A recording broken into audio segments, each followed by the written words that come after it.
नुकसान है। Happy chocolate day. Happy chocolate day, वो क्या होता है? आज चॉकलेट डे है तो लाए हो आप चॉकलेट? लाए हो सही में? दो बाहर बेचेंगे हम ले जा करके। नहीं रख लो, आई एम जस्ट किडिंग। हाँ अच्छा ठीक है, दे दो। ऐसे ही खर्चे चलते हैं मेरे यार, बाहर एक किराने की दुकानों से सेटिंग है जी। थैंक यू जी, thank you so much. The topic is law of karma. कितने बुरे बुरे लोग होते हैं, इतने बुरे बुरे काम करते हैं, क्या उनके साथ बुरा होता है? अगर हम कुछ अच्छा करते हैं, क्या पक्का है कि हमारे साथ कुछ अच्छा होगा? जैसे बहुत लोग सोचते हैं कि हमने कुछ अच्छा किया तो घूम करके हमारे पास आएगा, हमने कुछ बुरा किया तो घूम करके हमारे, तो कहाँ से घूम के आता है? मतलब कहाँ जाता है? कनॉट प्लेस जाता है, धौला कहाँ कैसे आता है घूम करके? मेट्रो से जाता है कैसे? तो उसको मिल करके ढूंढने की कोशिश करेंगे, समझने की कोशिश करेंगे। अब कैसे करेंगे? आपको बोलना है कि आपके हिसाब से लॉ ऑफ कर्मा क्या है, किस तरीके से काम करता है, लेकिन शॉर्ट में। Good morning sir. सर मेरे हिसाब से कर्मा ये है कि जो बंदे को जो लगता है उसने किया है वो उसके हिसाब से सही होना चाहिए।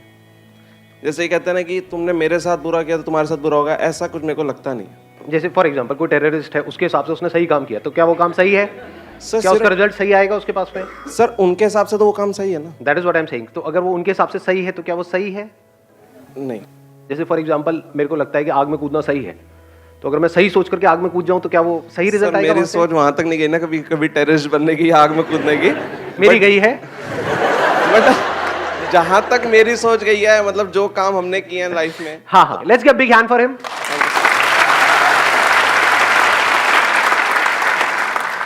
Good morning sir. मॉर्निंग। मेरा एक पर्सनल एक्सपीरियंस है कि somebody has done wrong with me और लिटिल बिट मोर, बट वो खुश है, मैं ही थोड़ा बहुत डिस्टर्ब रहती हूँ।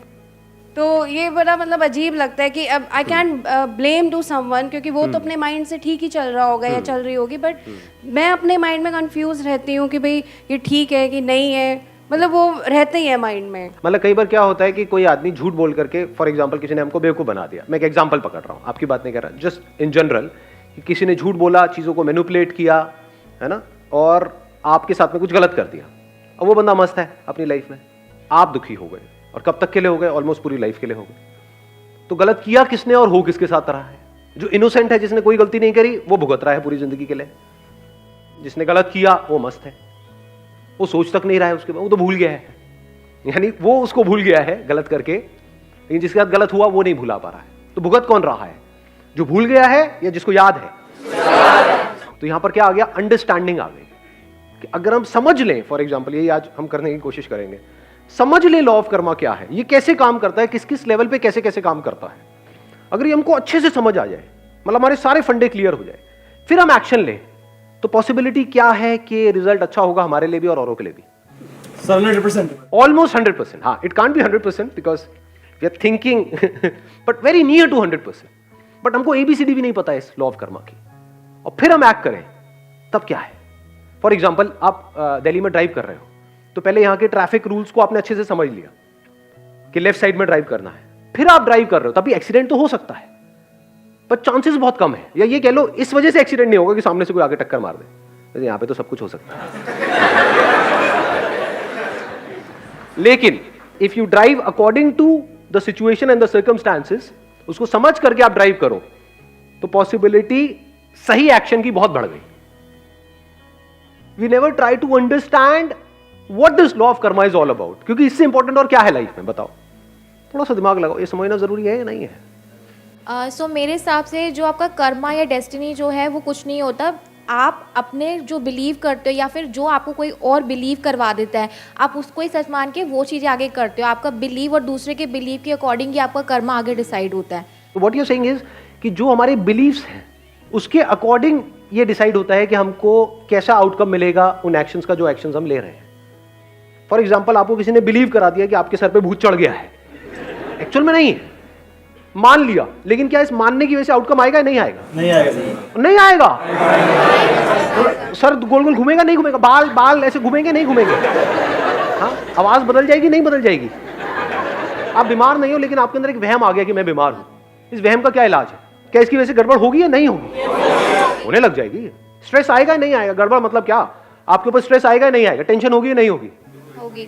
उसकी वजह से बॉडी में गड़बड़ होगी, बीमारी नहीं भी होगी तो कोई और बीमारी पैदा हो जाएगी, because of not being at ease. What is disease? कभी सोचा है? डिजीज जिसको बीमारी बोलते हैं, डिस ईज। सो ऐसा कुछ भी करोगे जिसकी वजह से you are not at ease, that is disease. कुछ भी मान लिया, आपके ऊपर टोना टोटका हो गया, मान लिया। और कितना आसान है मनवाना।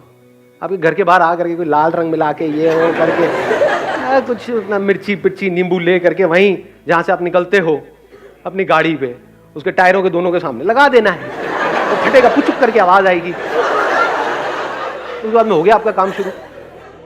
और फिर जहां भी आप जा रहे हो, जैसे ऑफिस में गए, वहां पे आपके बेंच के वहां पे साइड में कोई लाल रंग से, यानी आपको लगेगा खून से लिखा हुआ है, तू नहीं बचेगा बे। जहां भी जा रहे हो यही दिख रहा है, क्या होगा? वोट लगेगी? नहीं लगेगी। ये क्या है? बिलीफ ही तो है। फिर चाहे कुछ पॉजिटिव हो चाहे कुछ नेगेटिव हो। पॉजिटिव में फिर भी एक क्वेश्चन मार्क है, नेगेटिव में कोई क्वेश्चन मार्क नहीं है। पकड़ में आई बात? पॉजिटिव में आप मान लो कि मैं तो भाई दुनिया का सबसे अमीर आदमी, मानता रहे, बन गए सबसे अमीर आदमी, बन गए। मानने से बन जाते हैं। मैं इस दुनिया का बेस्ट क्रिकेटर हूं, मान लिया, बन गए।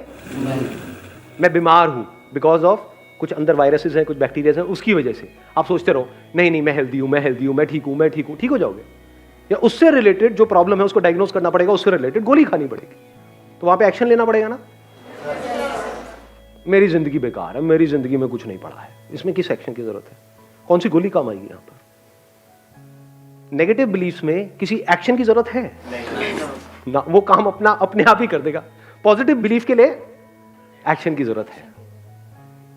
Law of karma is whatever I am today is like a result of my action which I took in past. हाँ, And whatever choices I make today, you know, in day-to-day life, it will result, you know, in something in my future. अब ये एक बड़ा interesting point है यहाँ पे, देखना। अब यहाँ पे एक और क्वेश्चनिंग करेंगे, एक और लेयर बीच में लेकर के आएंगे कि हम कहते हैं कि आज हम जो भी कुछ है वो अपने एक्शंस की वजह से है। क्या सच है झूठ है? सच है सर। अच्छा सच है ये, जबरदस्ती। ध्यान से देखना, ध्यान से समझना, बिकॉज इसीलिए हम कभी भी चीजों को कंप्लीटली नहीं समझते हैं। आपने आज जो भी कुछ किया या आज जो भी आप कुछ हो, क्या सिर्फ अपने एक्शंस की वजह से हो या अपने माँ बाप के एक्शंस की वजह से भी हो? जिस स्कूल में आप गए उनके टीचर्स के एक्शंस की वजह से भी हो। किसी का एक्सीडेंट हुआ जिसमें उसकी कोई गलती नहीं थी, ज़ेब्रा क्रॉसिंग पे आराम से वो चलता हुआ बंदा जा रहा था, यहाँ से कोई आया गाड़ी में, उसको ठोक करके चला गया और उसकी एक टांग नहीं है, क्या उसके अपने एक्शन की वजह से नहीं है? ना उसने लीगली कुछ गलत किया, ना एथिकली, ना मॉरली, किसी भी तरह से कुछ भी गलत नहीं किया, उसने सब कुछ सही किया और उसकी आज ये हालत है कि वो चल तक नहीं सकता है ढंग से। तो क्या वो उसके अपने एक्शन की वजह से? सोचो। हो सकता है उसने अपनी पास्ट लाइफ में, माइक देना एक मिनट इनको। We believe in rebirth, so might be that person must have done something wrong in his past previous life. मैं एक बड़ी मजेदार आपको बात बताता हूँ। जब भी हमारे पास में या सो कॉल्ड हमारे जो गुरु हैं, ज़्यादातर गुरु घंटाल होते हैं, उसमें ज़्यादातर एक्सेप्शंस आर ऑलवेज देयर, जब भी उनके पास में हमारे पास में किसी सवाल का जवाब नहीं होता है तो हम क्या करते हैं? कॉन्सेप्ट ऑफ रीबर्थ को बीच में घुसा देते हैं। ऐसा करते हैं नहीं करते हैं? Yes sir, yes sir. क्या आप में से किसी को भी अपना पिछला जन्म याद है? No sir. How can you say कि वो होता है? क्या हम एक काम कर सकते हैं कि जो हमारे एक्सपीरियंस से बाहर है उसको हम बीच में नहीं घुसेड़ेंगे? साइंस किसके बारे में? जिसको एक्सपीरियंस किया है या जिसके बारे में कोई एक्सपीरियंस नहीं है। चाहे वो इन इंस्ट्रूमेंट्स के थ्रू किया है, ये जो 5 सेंसेस हमारे पास में है, या इन इंस्ट्रूमेंट्स के आगे कोई और इंस्ट्रूमेंट्स लगाए, फॉर एग्जांपल माइक्रोस्कोप, टेलीस्कोप, जो भी हमारे एक्सपीरियंस में आया उसी के बारे में तो हम कुछ समझ सकते हैं ना। जो हमारे एक्सपीरियंस में ही नहीं है तो वहां पे डिस्कशन करना क्या बेवकूफी नहीं हो गई? टाइम वेस्ट नहीं हो गया? तो अभी के लिए हम एक काम करते हैं, जो भी हमारे एक्सपीरियंस में है, जो सबके एक्सपीरियंस में है, बस उसी की बात करेंगे, उसमें से देखेंगे कुछ निकल के आया या नहीं आया। सर रिलीजन की व्यू पॉइंट से देखा जाए, अकॉर्डिंग टू भगवत गीता, तो उसमें अगर वैसे देखा जाए तो साइंटिफिकली तो कुछ चीज़ें जो प्रूव नहीं कर सकता लाइफ में इंसान, बट गीता के अकॉर्डिंग देखा जाए तो रीबर्थ तो होता ही है अकॉर्डिंग टू कृष्णा। हाँ, तो वो तो फिर अलग कॉन्सेप्ट हो गया ना। तो हाँ एक minute please have a seat. हाँ एक बार माइक देना उनको, माइक देना।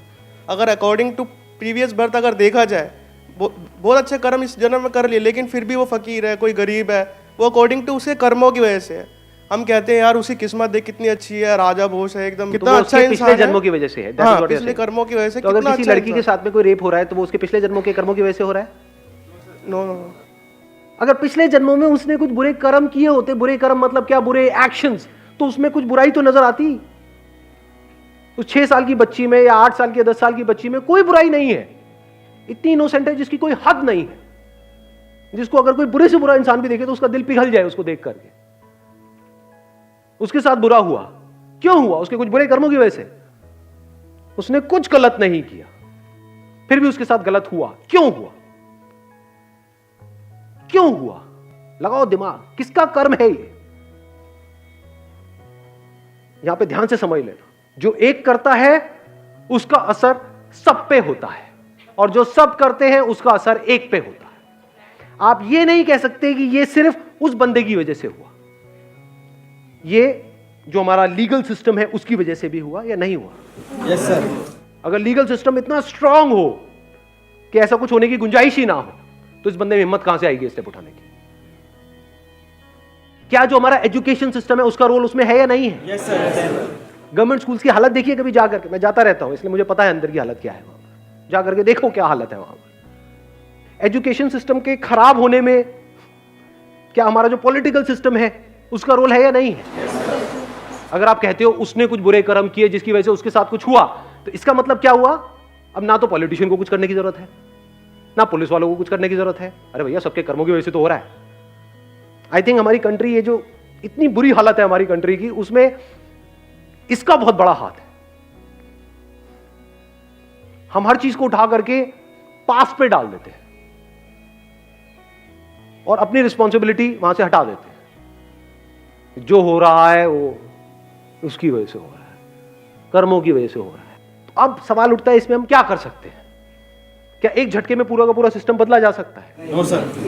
नहीं बदला जा सकता। अब हमने प्रॉब्लम को समझ लिया है, जो सब करते हैं उसका असर एक पे आता है, जो एक करता है उसका असर सब पे आता है। आप अगर चाहो भी तो क्या सबको बदल सकते हो? नहीं बदल सकते। अपने आप को बदल सकते हो? यस और नो? यस और नो? तो अगर आपने खुद को बदल दिया है पूरी तरह से, तो अब आप क्या कर रहे हो? आपको देख करके जो और लोग होंगे उनके अंदर चेंज आएगा या नहीं आएगा? या उनके अंदर भी खुद को बदलने की एक चाह उठेगी या नहीं उठेगी? तो क्या आप डायरेक्टली और इनडायरेक्टली पूरी दुनिया को नहीं बदल रहे हो? समझ गए मैंने क्या बोला है? यानी अगर आप अपने बच्चों को बोलते हो कि झूठ नहीं बोलना चाहिए, तो पहले आप खुद झूठ नहीं बोल रहे हो, या अगर झूठ बोला तो माफी मांग रहे हो उस बच्चे से भी और जो भी लोग आपके आसपास में हैं उन सब से। फिर आप एक्सपेक्ट कर सकते हो कि वो बच्चा भी ऐसा कुछ करे। आप खुद सुबह से रात तक झूठ बोल रहे हो और उस बच्चे को सिखा रहे हो झूठ नहीं बोलना चाहिए, तो गड़बड़ नहीं हो गई? खुद सेल्फिश हो और बच्चे को बोल रहे हो कि नहीं तेरे को सेल्फिश नहीं होना चाहिए, गड़बड़ नहीं हो गई? फिर वो बड़ा होकर के अपने माँ बाप को छोड़ रहा है तो गलत क्या कर रहा है उसमें? आप भी तो ऐसे ही हो, आप भी तो अपने फायदे के लिए औरों का नुकसान करते हो, तो वो भी कर रहा है तो उसमें गलत क्या है? कड़वी लगेंगी ये बातें सुनने में, सच नहीं है। वो वैसे तो करेगा जैसा उसने देखा है बचपन से लेकर के आज तक। हमारी कोई इंडिपेंडेंट एग्जिस्टेंस नहीं है, इस इल्यूजन से बाहर आ जाओ सबसे पहले। तो इंडिपेंडेंट लॉ ऑफ कर्मा कौन सा वहीं पे ढह जाएगा? It is interdependent. जो भी कुछ हम कर रहे हैं सुबह से रात तक, उसके पीछे पूरी की पूरी दुनिया है, डायरेक्टली और इनडायरेक्टली। चाहे फिर आपने कपड़े पहने हुए हैं, चाहे चश्मा है, चाहे बाल कटा रहे हो, कुछ भी है, जिस तरह से सोच रहे हो, जो काम कर रहे हो, उस काम को करने के लिए जो नॉलेज चाहिए वो नॉलेज अंदर फीडेड है, सब कुछ इंटरकनेक्टेड है। तो अब क्या करें यहां पर? इस प्रॉब्लम का सोल्यूशन क्या है? देखो, एक तरफ से मैं पावरलेस हूं, जैसे ही मैं सच को देख लेता हूं हम पावरलेस हो जाते हैं, इसलिए सच को ज्यादातर लोग देखते ही नहीं है, यहां तक जाते ही नहीं है, क्योंकि एकदम से पावरलेस फील करते हैं। अब हम क्या करें? इतनी बड़ी दुनिया है, वहां पर इतना कुछ गलत हो रहा है, मैं तो कुछ कर ही नहीं सकता, तो मैं क्या करूं? मैं सिर्फ अपने बारे में सोचूं, भाड़ में गई दुनिया, ये सोच नहीं हो जाएगी हमारी? यानी अगर आप सही भी हो अपनी तरफ से, बिल्कुल सही हो, तब भी यहां का जो लीगल सिस्टम है वो ऐसा है कि जिसने क्राइम किया है वो छूट जाएगा पैसे वैसे खिला करके, और आप इनोसेंट हो, आपको जस्टिस नहीं मिलेगा। स्ट्रॉन्ग पॉसिबिलिटी, ये कोई इल्यूजन्स नहीं है, फैक्ट्स है। तो यहां पर सही क्या और गलत क्या? जब गलत छूट जाता है और सही को सजा मिलती है, तो मैं भी गलत ही क्यों ना हो जाऊं? ये थॉट्स आते हैं नहीं आते? Yes sir. जब जो चोर उचक्के हैं या जो भी जो उल्टे सीधे सारे काम कर रहे हैं वो मजे मार रहे हैं, और जो शरीफ आदमी है जिसने कभी लाइफ में किसी के साथ गलत नहीं किया वो भुगत रहा है। ऐसा है, सच है, नहीं है? हाँ, तो यहां से क्या थॉट आएगा माइंड में कि हम भी बुरे हो जाते हैं, उससे क्या होगा? लगाओ थोड़ा सा दिमाग। जितने हम बुरे हो रहे हैं, दुनिया और बुरी हो रही है। इस बुरी दुनिया का असर सिर्फ हम पे नहीं आ रहा है, हमारी फैमिली पे भी आ रहा है, हमारे बच्चों पे भी आ रहा है, सब पे आ रहा है। इस बुरी दुनिया की वजह से, या जो सब कुछ बुरा हो रहा है उसकी वजह से एक बुरा हो रहा है, वो एक जो सबसे अलग नहीं है, तो सब और बुरे होते चले जा रहे हैं, तो इस एक की लाइफ और खराब होती चली जा रही है। इसके दूसरे एस्पेक्ट को देखो। एक सच क्या है कि जो सब करते हैं उसका असर एक पे होता है, ये सच है। दूसरा सच क्या है कि जो एक करता है उसका असर इस पूरी दुनिया पे होता है। तो अगर इस सच को आप देख लो कि जो भी मैं करने वाला हूं उसका असर सब पे होने वाला है। यानी अगर आप एक टीचर हो, किसी स्कूल में पढ़ा रहे हो, तो उसका असर उन कुछ बच्चों पे नहीं हो रहा है, पूरी दुनिया को आप बदल रहे हो। पूरी दुनिया बदलने वाली है आपकी वजह से। तो अब आपको रिजल्ट साफ नजर आ रहा है, और वो रिजल्ट छोटे मोटे पैसे से बहुत बड़ा है। क्या बड़ा है कि इस महीने के एंड में मेरे को 10,000 रुपए मिले, 20,000 रुपए मिले, वो बड़ा है? मैं नहीं कह रहा उसको छोड़ दो। या स्कूल वाले जो आप काम कर रहे हो उसका आपको पैसा दे रहे हैं, आपको नहीं मैं नहीं लूंगा 20,000, मैं बहुत बड़ा काम कर रहा हूं। क्या कर रहा हूं मैं? पूरी दुनिया को बदल रहा हूं। पैसा अपनी जगह पर है, वो किस लिए चाहिए? अपने खर्चे वर्चे निकालने के लिए। लेकिन साथ में कोई जीने की कोई वजह भी तो चाहिए ना। ये तो कीड़े मकोड़ों की तरह जी रहे हैं। कड़वा तो नहीं लग रहा है? अगर सिर्फ अपने लिए जिए, अपने लिए मरे, तो क्या जिए? उसमें एनर्जी कहां से आएगी? जिसको आप मोटिवेशन कहते हो, एक्चुअली मोटिवेशन सब टेम्पररी होता है। इंस्पिरेशन कहां से आएगी जीने की? जो अंदर से एनर्जी निकल रही है वो कहां से आएगी? जब आपको दिखे कि आपका कोई भी एक्शन छोटा नहीं है, छोटा बड़ा कुछ नहीं है इस दुनिया में। ये मत समझो कि मैं कोई बड़ा काम कर रहा हूं आप छोटा कर रहे हो ना। फॉर एग्जाम्पल, मैं अगर अपना एग्जाम्पल आपको दूं, स्कूल में जब मैं था, मतलब मे बी 6th और 7th स्टैंडर्ड में, बताया भी था अपने एक सेशन में, मेरे को याद नहीं एग्जैक्टली मैं कौन सी क्लास में था, शायद 5th 6th में था। तब एक मॉरल साइंस की मेरी टीचर होती थी। मैं बिल्कुल थका हुआ स्टूडेंट था स्कूल में, ना पढ़ाई में अच्छा, ना इसमें अच्छा, ना कोई फ्रेंड सर्कल, कुछ भी नहीं, मीडियोकर सा स्टूडेंट था। उस मैम ने बस एक बात बोल दी कि संदीप एक दिन तुम बहुत आगे जाओगे। वो बात घर कर गई। तो आज ये सब जो भी कुछ हो रहा है उसमें उनका हाथ है या नहीं है? तो क्या वो उन्होंने क्या किया जिंदगी में? सिर्फ 10-15 हज़ार रुपए की नौकरी करी, या उन्होंने इस बंदे को खड़ा कर दिया?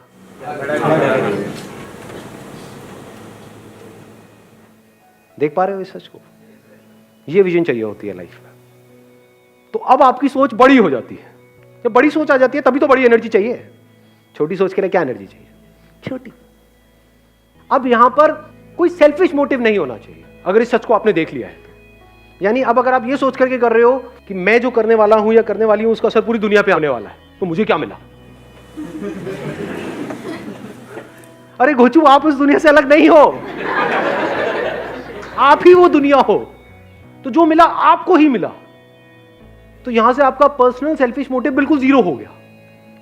जैसे ही वो जीरो हो गया, अब आप फ्री हो गए, आपकी एनर्जी फ्री हो गई। नहीं तो सो कॉल्ड बुरे लोग, सो कॉल्ड अच्छे लोग, दोनों में कोई फर्क नहीं है। दोनों का अपना सेल्फिश मोटिव है। जो बुराई कर रहा है वो भी अपने फायदे के लिए कर रहा है, जो सो कॉल्ड अच्छाई कर रहा है वो भी अपने फायदे के लिए कर रहा है। ऐसे लोग जो सो कॉल्ड अच्छा काम कर रहे होते हैं, सो कॉल्ड सोशल वर्कर्स, कभी बारीकी से बैठ करके उनको ऑब्जर्व करना, आपको एक बात वहां पे कॉमन नजर आएगी। उनके अंदर एक कड़वाहट होगी कि मैंने दुनिया के लिए इतना किया, ये दुनिया देखो मेरे साथ में क्या कर रही है। ऐसा आपने नोट किया अपने फैमिली मेंबर्स में? देखो ऐसे लोगों को, ऐसे लोगों को जानते हो? सबके साथ सब कुछ अच्छा करते हैं लेकिन रोते रहते हैं सुबह से रात तक। जब करते हैं तो एक्सपेक्ट करते हैं, यानी वो क्या एक्सपेक्ट कर रहे हैं कि मैंने अच्छा कर्म किया, मुझे अच्छा फल मिलना चाहिए। भाई तूने अच्छा कर्म किया और अगर तू एक है सबके साथ में तो तुझे अच्छा फल मिल गया है। कल पे क्यों डाल रहा है? टॉपिक क्लोज हो गया है। जब टॉपिक क्लोज हो गया तो कुछ बचा ही नहीं है। तो कर्म करने से पहले भी खुश, कर्म करते वक्त भी खुश, कर्म करने के बाद भी खुश, इररिस्पेक्टिव ऑफ कि उस कर्म का कैसा फल आ रहा है। इसको आप कह सकते हो वो कर्म जो सही है। Thank you so much ji.